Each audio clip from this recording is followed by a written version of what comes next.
So picture this. You are sitting at your desk, Right. and you're staring at just a single, straightforward email that you really need to send. Oh, I think a lot of people know that feeling. Yeah, I mean, it should take maybe 3 minutes to write. It should take 3 minutes. And the consequences of not sending it are actually pretty severe. Right.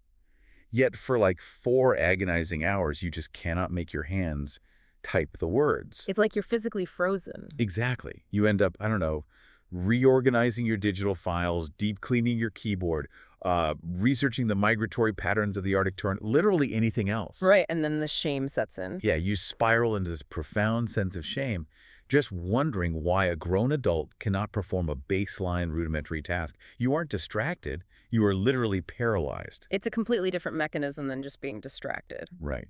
And so today, we're doing a deep dive into exactly this. We're analyzing a stack of clinical notes and excerpts from a text called Counseling Solutions for Adult ADHD and Executive Dysfunction. It's a really eye-opening set of notes. It really is.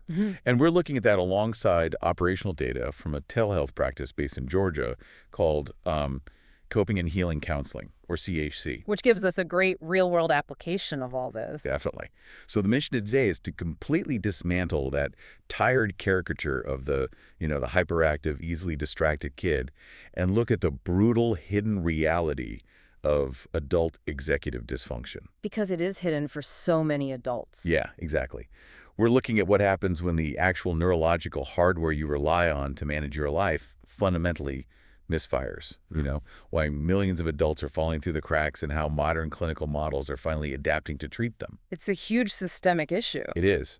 Okay, let's unpack this because, understanding this condition really requires throwing out basically decades of pop culture baggage, right? Oh, totally. The clinical reality we're looking at here, it represents a fundamental shift in how we understand adult underperformance. Like shifting away from that squirrel stereotype. Exactly. For a long time, the prevailing image was just that. The idea that ADHD is simply a deficit of attention, an inability to focus on a boring meeting. Right. But when we actually examine the clinical signs, we are looking at something far more pervasive. What does that actually look like in practice? Well, the condition is really characterized by chronic difficulty initiating or finishing tasks, severe time blindness, emotional dysregulation, and just systemic trouble organizing one's life. Wow. And how common is this, really? It affects approximately 4.4% of U.S. adults. That's a massive demographic. It is. You have millions of people walking around feeling like everyone else received a how-to adult manual that they somehow just completely missed. That makes so much sense. To really grasp the mechanics of this, I was thinking about an analogy. Oh, let's hear it. Imagine your brain is like a top-of-the-line, ultra-high-powered smartphone. Okay, I like that. The processing power is staggering, right? You have the raw ability to run an incredibly demanding application for 10 hours straight. Yeah. But the operating system, specifically the app manager, that function that dictates which app to open, when to prioritize it, and when to close it, is just deeply glitchy. Oh, that's a perfect way to describe executive dysfunction. Right. So you have this massive processing power, but you end up hyper-focusing on, alphabetizing your spice rack, while the critical work presentation that's due in an hour is just completely ignored. Exactly. The hardware is completely fine, but the executive function is crashing. What's fascinating here is the underlying neurology of that glitch. Tell me more about that. So the app manager, in your analogy, is localized largely in the prefrontal cortex. And that relies heavily on neurotransmitters like dopamine and norepinephrine to regulate attention and action. Okay, so it's a chemical thing. Yes. In a neurotypical brain, when a task is important but boring, the brain supplies enough dopamine to push through the friction and just initiate the task. Like writing that 3-minute email. Exactly. But in an ADHD brain, that chemical bridge is faulty. The brain is starved for stimulation, so it constantly hunts for high dopamine activities. Oh, wow. So that's why you get the hyper-focus on the wrong thing. Exactly. It is not that the person doesn't want to do the important presentation. It's that their neurological circuitry literally cannot engage the starter motor without a massive influx of urgency or interest. This sounds incredibly disruptive. It causes profound impairment across all spheres of life. We're talking about chronic lateness that damages careers, impulsive emotional reactions that destroy marriages. Just a pervasive sense of drowning in unfinished responsibilities. Right.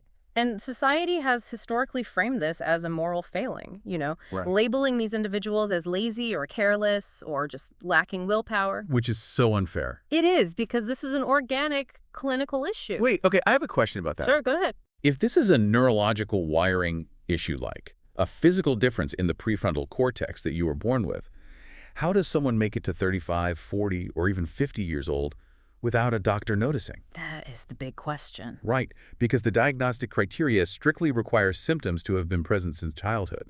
So how do you hide a crashing app manager for 3 decades until you hit a wall of chronic overwhelm as an adult? Well, human beings are incredibly adept at masking, especially when they possess high intelligence or exist in highly structured environments. Okay, like school.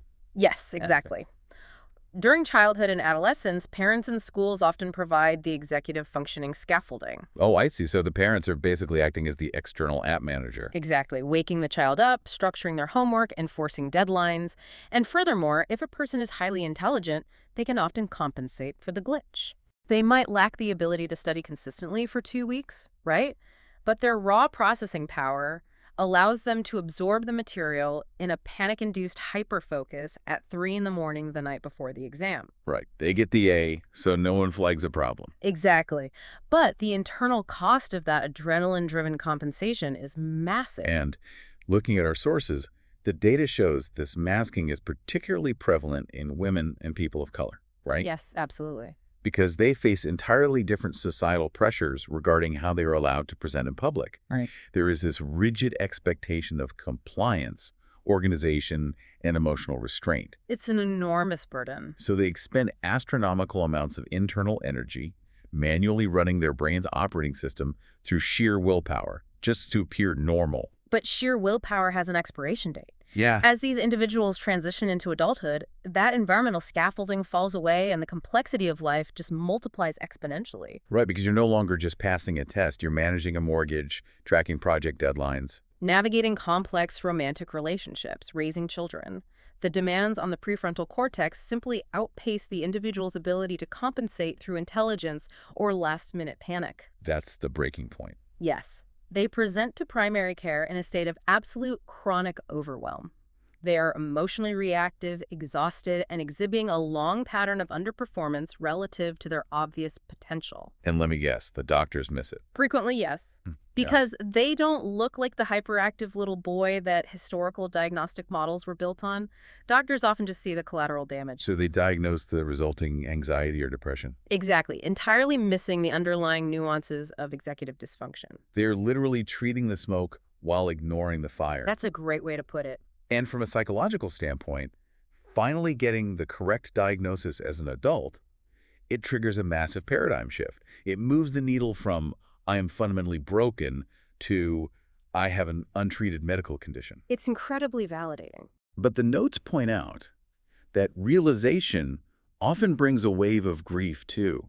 There's this deep mourning for the lost years, the damaged relationships, the unfulfilled potential. People look back and wonder who they could have been if they hadn't been fighting their own brain chemistry for decades. Yeah, but the clinical notes are also very clear on this.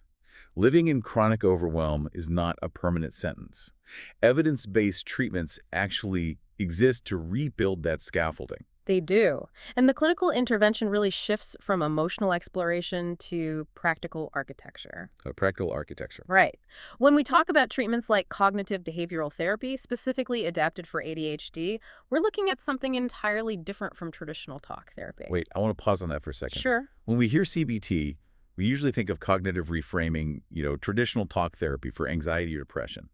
How is ADHD adapted CBT actually different in practice?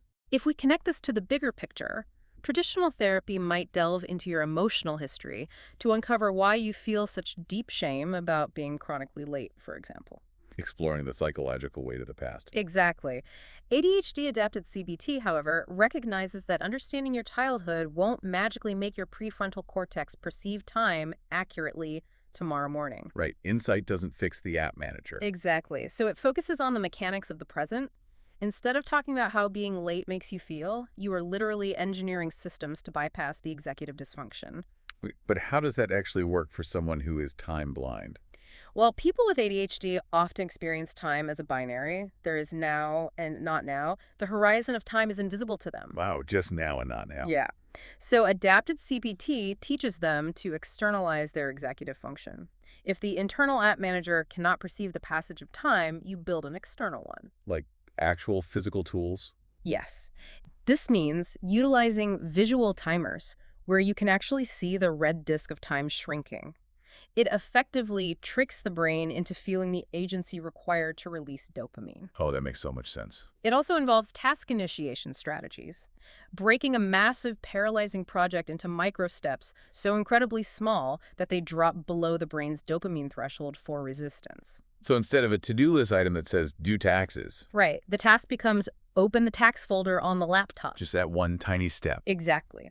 And when you pair this adapted CBT with a skills coaching and frequently with pharmacotherapy, which directly addresses the neurotransmitter deficit by increasing dopamine and norepinephrine, the individual finally has the tools to interact with the world on equal footing. But okay, that brings us to a massive, glaring logistical paradox in all of this. Which is? These interventions are life-changing, but the very symptoms that define the condition, the chronic difficulty organizing, the severe time blindness, the paralysis when faced with multi-step tasks, those are the exact skills required to navigate the traditional healthcare system. Oh, it's a huge barrier. For an unmedicated adult drowning in executive dysfunction, just researching a clinic, verifying insurance networks, managing the commute across town in traffic, and then sitting in a waiting room. It's exhausting. It essentially functions as an ADHD tax.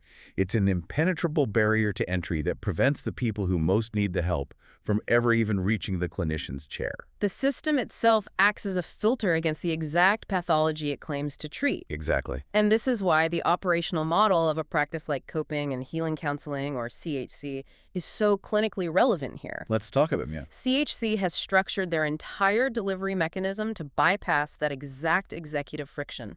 They operate a 100% telehealth IPA-compliant model that serves all 159 counties in Georgia. Which is huge. It's not just a matter of convenience, it is a structural intervention. By removing the geographical barrier, the commute, and the physical waiting room, they eliminate the variables that typically derail a patient with executive dysfunction before the session even begins. And the structure of their clinical team directly attacks that diagnosis gap we explored earlier. Yes, their staffing is very intentional. Right. They maintain a roster of over 15 licensed therapists, including LCSWs, LPCs, and LMFTs. And they are specifically curated for cultural competence. Which is vital for proper diagnosis. Absolutely. Think about a woman of color who has spent her entire life masking her symptoms to survive in spaces that penalize her for the slightest misstep. Right. The prospect of sitting across a screen from a clinician who inherently understands the cultural weight of that masking, that's profound. It completely changes the dynamic. It removes the need for the patient to educate the therapist about their lived experience. The clinician already understands the societal pressures that allowed the symptoms to remain hidden for so long. Which drastically reduces the risk of misdiagnosis. And furthermore, untreated executive dysfunction rarely exists in a vacuum. What do you mean by that? Well, a lifetime of chronic underperformance, social friction, and overwhelming stress, it compounds into secondary clinical issues. By the time an adult seeks help, they're rarely just dealing with attention deficits. They're carrying the trauma of chronic failure. Oh, wow. Yeah. CHC's model addresses this overlapping reality by treating patients from age 13 all the way through adulthood. They offer individual, couples, and family therapy. Because it affects the whole family system. Exactly. And their specialties extend into the exact collateral damage we see in these patients. Anxiety, depression, trauma, grief, relationship struggles. It's really a holistic containment strategy for a systemic issue. But, the most radical aspect of this model, I think, is how it dismantles the financial barrier. Because accessibility is completely meaningless if it's gatekept by prohibitive costs. Exactly. CHC's financial structure is really designed to democratize this highly specialized care. For patients on Medicaid in Georgia, the copay is literally $0. That's incredible. Zero out-of-pocket cost for evidence-based interventions that can fundamentally alter the trajectory of a person's life, their career, their family dynamics. It removes the biggest hurdle for so many people. Yeah, and for commercial insurances like Aetna, Cigna, Blue Cross Blue Shield, United Healthcare, Humana, the out-of-pocket costs usually range from just $10 to $40 per session. So they've engineered a system that removes the geographical, cultural, and financial friction simultaneously. They really have. And for those in Georgia looking to access this infrastructure, the practice can be reached directly at area code 404-832-0102. Online, right. Yep, online at cheesetherapy.com or via email at support@cheesetherapy.com. It really is a blueprint for what accessible behavioral health actually looks like when it's designed around the reality of the patient's impairment. Absolutely.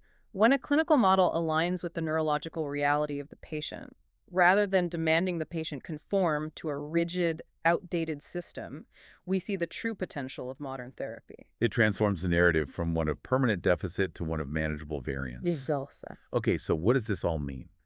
We have navigated from the neurological roots of executive dysfunction to the societal impacts of masking, and finally to the architectural solutions of modern telehealth. It's a lot of ground to cover. It is. And if you see yourself in this profile, if you are exhausted from manually running your brain's operating system, if your app manager is constantly crashing, and you're drowning in shame over tasks, you know you have the intelligence to completely understand that you are not dealing with a character flaw. You're really not. It is a mechanical issue with your neurological hardware. Hmm. The guilt you are carrying is misplaced, and more importantly, the interventions to externalize your executive function and rebuild your life are not theoretical. They are highly accessible, evidence-based, and waiting for you. The tools exist to stop fighting your own neurology. But, there is a really compelling concept to consider as we wrap up. Oh, that's that. Well, we established earlier that this condition involves massive processing power coupled with a faulty prioritization system, Right. which results in that tendency to hyper-focus on the wrong things. Yeah, the spice rack alphabetizing. Exactly. But imagine what happens when an individual utilizes adapted CB2 and clinical support to finally gain control over the steering wheel of that hyperfocus. Oh, wow. Right? If they stop expending all their energy just trying to mimic a neurotypical brain and instead learn to aim that intense, sustained cognitive power intentionally, could they actually re-engineer their executive dysfunction into an executive advantage? That is such a fascinating thought to leave on. Thank you for joining us on this deep dive today. Yeah. We really hope this exploration challenged the stereotypes and illuminated the profound realities of adult executive dysfunction. It's been a great conversation. It really has. Keep questioning the systems around you, keep looking for the tools that fit your mind, and keep learning. We will see you next time.